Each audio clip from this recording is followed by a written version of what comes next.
तो भाई लोग कैसे हो। आज मैं आपको लोग के लिए लेके आया हूँ चाचा चौधरी की स्टोरी। चाचा चौधरी और साबू का बूट। चलिए कहानी स्टार्ट करते हैं। कहिए जनाब, मैंने जो आपको स्पेशल बूट बनाने का नाप दिया था, क्या वह तैयार है? बिल्कुल तैयार है चाचा जी। यह लीजिए, यह इतने बड़े जूते आप पहनाएंगे किसे? अपने साबू को और किसे? चल भाई साबू, जरा पहन कर दिखा यह जूते। बिल्कुल फिट और आरामदेह है। चलो अब घर चलें। चाचा जी, यह लोग बजरी क्यों डाल रहे हैं? अरे सड़क जो बन रही है। अरे भाई तुम रो क्यों रहे हो? यह सड़क मैंने आज तक पूरी करने का ठेका लिया था। कल सवेरे ही मंत्री जी की कार यहाँ से गुजरनी है। तारकोल बजरी तो गिर गए पर इंजन खराब हो गया, मुझ पर जुर्माना होगा। यह लो अठन्नी और जाकर चाय पियो, आधे घंटे बाद आना, सड़क तैयार मिलेगी। चलो भाई साबू, जरा इस एक एक फलांग की सड़क पर चहलकदमी करके दिखाओ। मैं समझ गया चाचा जी, आपका क्या मतलब है, अभी लो। वाह बिल्कुल ठीक, जहाँ जहाँ तुम पाँव रखे हो तुम्हारे भारी भरकम शरीर से बजरी प्रेस हो रही है। अब जरा मुड़कर इधर आओ, अभी काफ़ी जगह छूटी रह गई है। शाबाश, अब वापस उस सिरे तक जाओ, फिर इधर आओ, कुछ देर इसी तरह इधर उधर चहलकदमी करते रहो। तुम्हारे वजन से सड़क समतल हो जाएगी। बस बहुत बढ़िया, तैयार हो गई। अब तुम घर जाओ और चाची से कहो कि खाना तैयार रखें, मैं अभी आता हूँ आधे घंटे बाद। अरे चाचा जी, आपने इतनी बढ़िया सड़क कैसे बनाई? हमारे पास अपना रोलर है। अनोखा टापू। साबू आओ, आज समुद्र में नहाएं। वाह चाचा जी, तैरने में बड़ा मज़ा आ रहा है। जितनी देर चाहो नहाओ, यहाँ शहरों जैसे नल चले जाने की समस्या नहीं। एक दूसरे देश में तमंचू, तुम्हें भारत में जासूसी करने जाना है। एक तेज उड़ने वाला जहाज ले जाओ और भारत के फौजी अड्डों, रेलवे स्टेशन, बंदरगाह और रेडियो स्टेशनों के फोटो लेकर आओ। पर ख्याल रहे कहीं पकड़े ना जाना। तमंचू जासूस बड़े बड़े देशों में जासूसी करके आया है पर पकड़ा नहीं गया। शाबाश। और तमंचू तेज रफ्तार जहाज लेकर भारत की ओर चल दिया।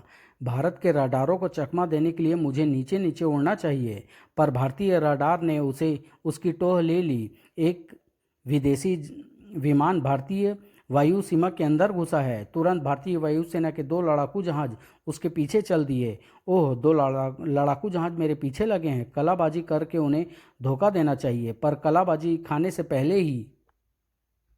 अब जान बचाने का एक ही रास्ता रह गया है, पैरासूट। मर गए, वो भी नहीं खुला। छपाक, चलो गनीमत हुई कि पास ही में टापू है, वरना मैं समुद्र में डूब जाता। ओह अरे, मेरी खोपड़ी पर कौन खड़ा है? साबू, यह नामी जासूस है, इसे हमारे हवाले कर दो, हम इसे बड़े घर की हवा खिलाएंगे। अंतरिक्ष फुटबॉल। टन। साबू, तुम्हारी चाची बर्तन पटक रही है, लगता है उसका गुस्सा सातवें आसमान पर है। इससे पहले कि वह कहीं हमारे ऊपर ना बरस पड़े, हम खिसक जाएं। कुछ दूर जाने पर, चाचा जी वह देखो, सामने एक फुटबॉल पड़ी है, आओ खेलें। साबू देखो, कितनी अजीब बात है, जहाँ जहाँ वह फुटबॉल गिरी है वहाँ गहरे गड्ढे हो गए।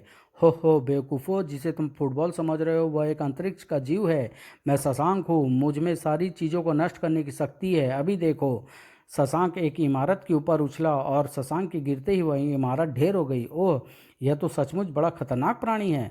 अब मैं इस पृथ्वी की सारी इमारतों जैसे Taj Mahal, Lal Qila, parliament, Eiffel Tower, Buckingham Palace, क्रिम व्हाइट हाउस, यूएनओ बिल्डिंग को गिरा दूंगा। कमबख्त, इससे पहले मैं तेरे ऊपर पेट्रोल छिड़क कर आग लगा दूंगा।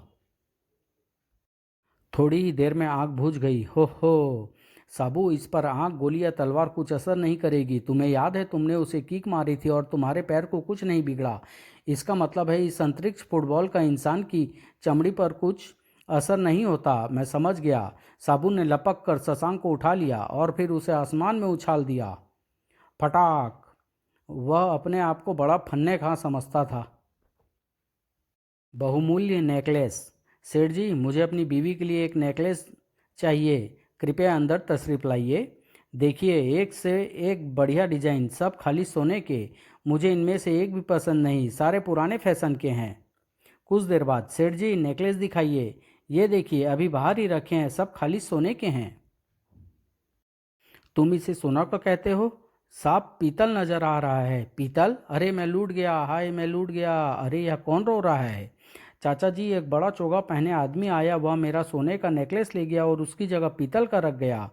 आओ मेरे साथ, वह यहीं कहीं दूसरे को भी ठग रहा होगा। हम अभी नेकलेस निकलवा लेंगे। वह रहा वह चोगे वाला ठग। चुप रहो, कहीं वह हमें देखते ही भाग न जाए। रॉकेट, जाओ, उस चोगे वाले आदमी ने हमारा नेकलेस चुराया है, उससे वह जेवर निकलवाओ। मुझे यह नेकलेस पसंद नहीं, पुराने फैशन का है। ओह, मेरे चोगे के अंदर क्या घुस गया? ओह, चोगे के अंदर वो मुझे काटे जा रहा है, चोगा उतार कर फेंक दो। सेठ जी, यार आपका सोने का असली नेकलेस। अरे, वह दूसरा नेकलेस तो मेरा है। भागो, अब तुम भाग कर नहीं जा सकते। भेड़िया और शेर। साबू, सवेरे सवेरे कहाँ चल दिया? चाचा जी, बैठे बैठे जिस्म में जंग लग गया था, सोचा 300-400 किलोमीटर की दौड़ लगा आऊं। चलो मैं भी देखूं मुझे आज क्या करना है। कल मैंने जो 2 भैंसें बेची थी उसके यह 20,000 रुपये, आज इनको बैंक में जमा करवाना है। बाहर झगड़ू ठग। मुझे पता है कि कल चाचा चौधरी को 20,000 रुपये मिले थे और इस समय चाचा चौधरी घर में अकेला है। मैं यह भेड़िया की खाल पहनकर मकान के अंदर जाता हूँ। चाचा चौधरी मुझे भेड़िया समझकर डर जाएगा और भाग खड़ा होगा। पीछे से मैं सारी रकम लेकर चंपत हो जाऊंगा। कुछ दिन आराम से कट जाएंगे। घर। ओह बचाओ, बचाओ, यहाँ तो लेने के देने पड़ गए। सेठ सेठ जी, मुझे माफ़ कर दो, मुझे मत खाओ, मैं असली भेड़िया नहीं हूँ, नकली हूँ। घर। जाओ, माफ़ किया। भीखू चीखू। गेंडा सिंह ड्राइवर। अरे भाई गेंडा सिंह, रो क्यों रहे हो? चाचा जी, मेरे ट्रक का टायर पंचर हो गया है।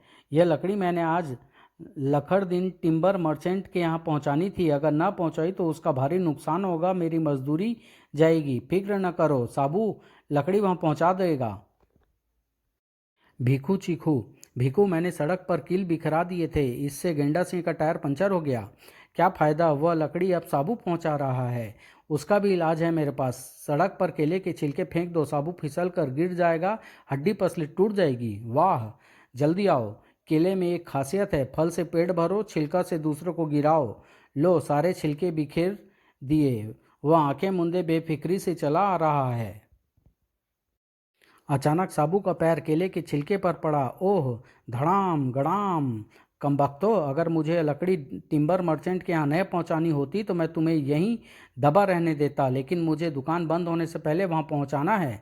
लो, हमारी लकड़ी आ गई। चीखू, घर चलें? क्या फ़ायदा, अब तो हमारी बीवियाँ भी हमें नहीं पहचानेगी। समाप्त।